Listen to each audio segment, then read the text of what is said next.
Heureux l'homme qui ne prend pas le parti des méchants, ne s'arrête pas sur le chemin des pécheurs, et ne s'assied pas au banc des moqueurs, mais qui se plaît à la loi du Seigneur et récite sa loi jour et nuit.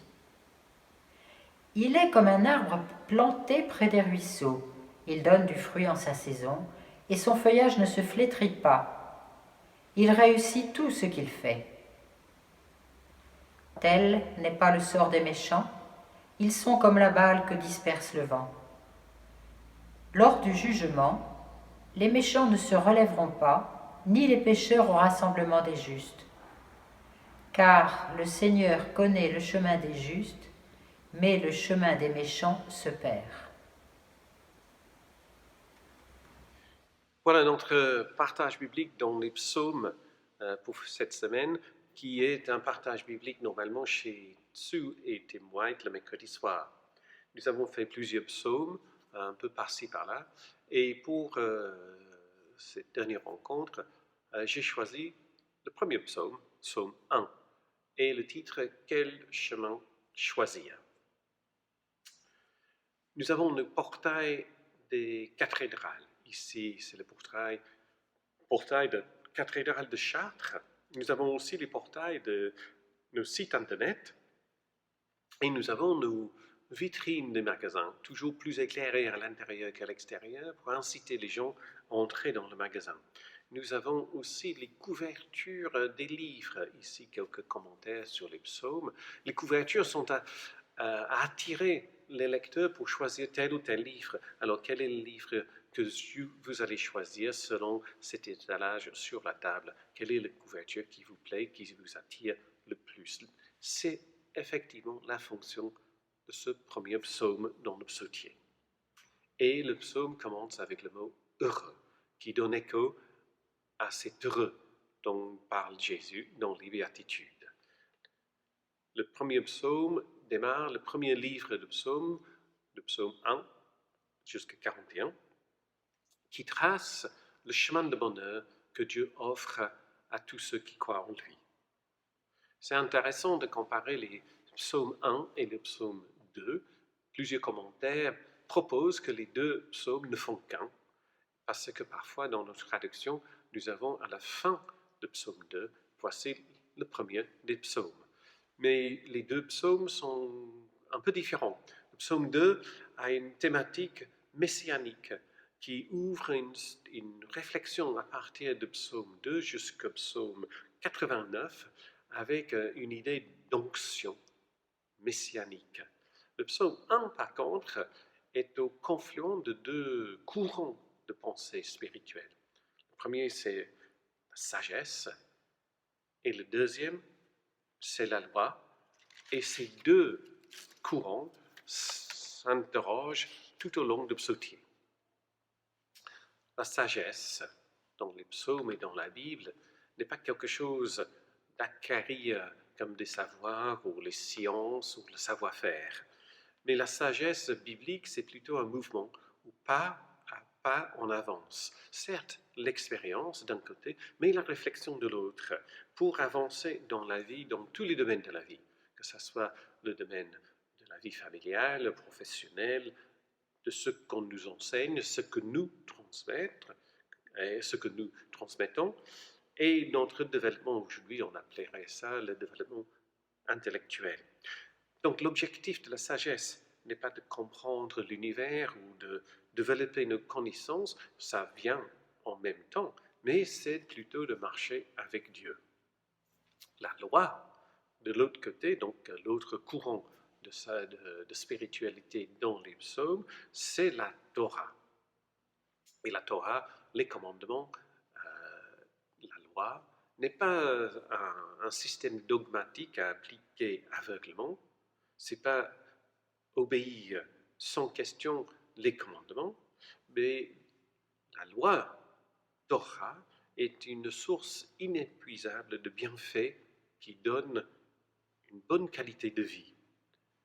Et au cœur de ce psaume 1, verset 3, il y a question d'un arbre. Et ce partage va plutôt appuyer sur cette image de l'arbre que d'autres moments dans le psaume. Il est fréquent dans la Bible que l'arbre et l'homme sont comparés.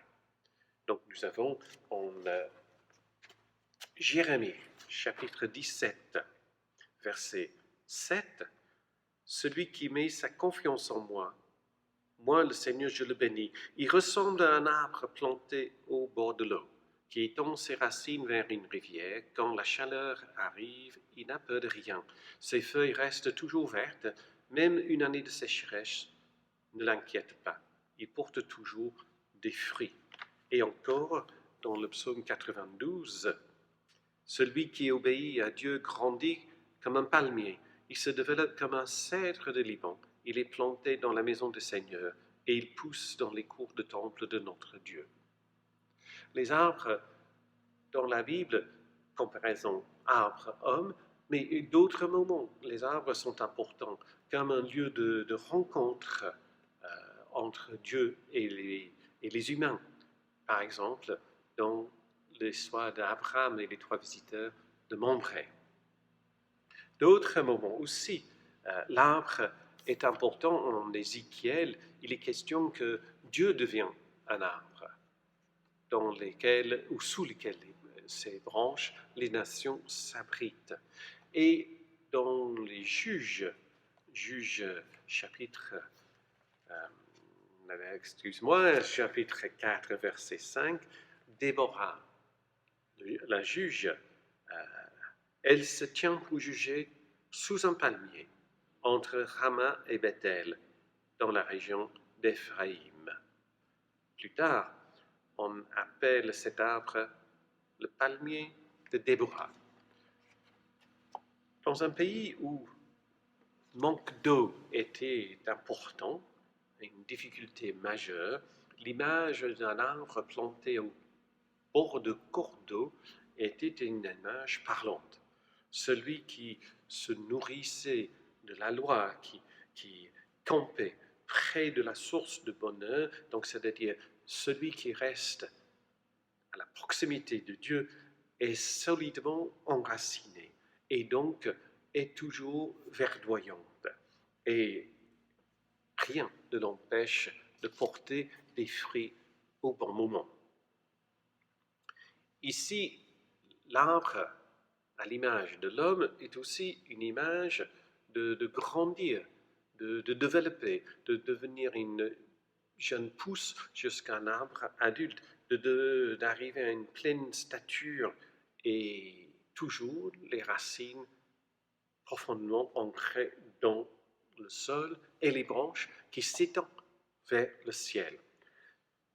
L'image de l'homme spirituel dans la Bible est celle de grandir, de se mettre debout et d'être à la fois enraciné dans la terre, connecté à cette vie de tous les jours, mais de tendre les mains vers le ciel, ce lieu de spiritualité, afin d'arriver à l'accomplissement de sa vie. Dans la perspective de la théologie du process, l'idée d'accomplissement n'est pas uniquement réservée pour la fin de la vie. Ce n'est pas comme si cette vie était une vallée de larmes où on passe pour arriver à un autre endroit plus beau, plus verdoyant, plus magnifique à la fin de la vie où on accède dans la présence de Dieu. Mais la perspective dans le process, c'est de dire que notre vie est un long chemin où on grandit en stature, en connaissance, en sérénité peut-être, à travers les années, mais ce n'est pas juste à la fin. C'est un processus d'accomplissement en accomplissement, de plénitude en plénitude, comme nous avons l'habitude de dire. Après tout, un bébé qui est levé dans les bras de sa maman, qui fait son petit sourire après avoir mangé, qui ferme les yeux pour dormir bien chaud, bien en sécurité, est l'image même de bien-être. Ce bébé est pleinement un bébé. Ce bébé est dans l'accomplissement de ce que c'est d'être un bébé. Un bébé, en tant que bébé, est accompli. Mais un tel état ne correspondrait pas à ce même bébé quand il devient ado ou quand il devient parent lui-même.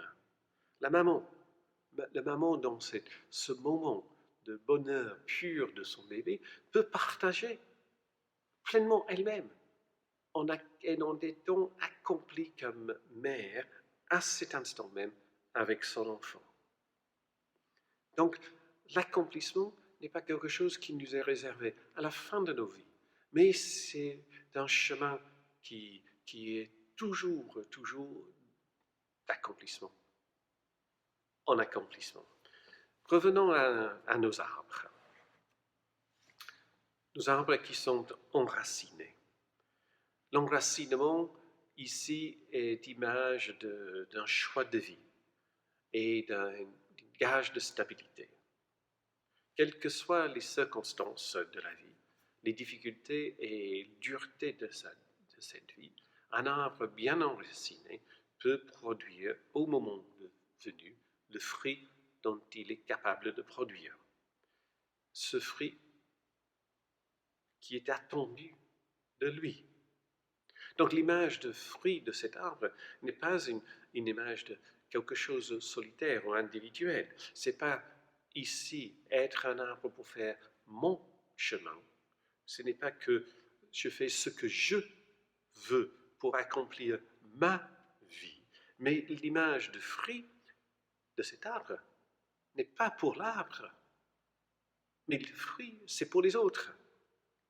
C'est-à-dire que cet arbre enraciné est l'image même d'un ensemble, d'une communauté des choses qui s'entraident et qui donnent et reçoivent des uns et des autres. Le chemin de bonheur, le chemin spirituel, souvent est présenté comme un épanouissement personnel ou individuel. Mais l'image ici, dans ce psaume, insiste non pas sur uniquement notre intérieur, mais aussi sur notre, et surtout sur notre interconnectivité, les uns avec les autres, enracinés alors. Deuxième image, c'est pas une image idéalisée.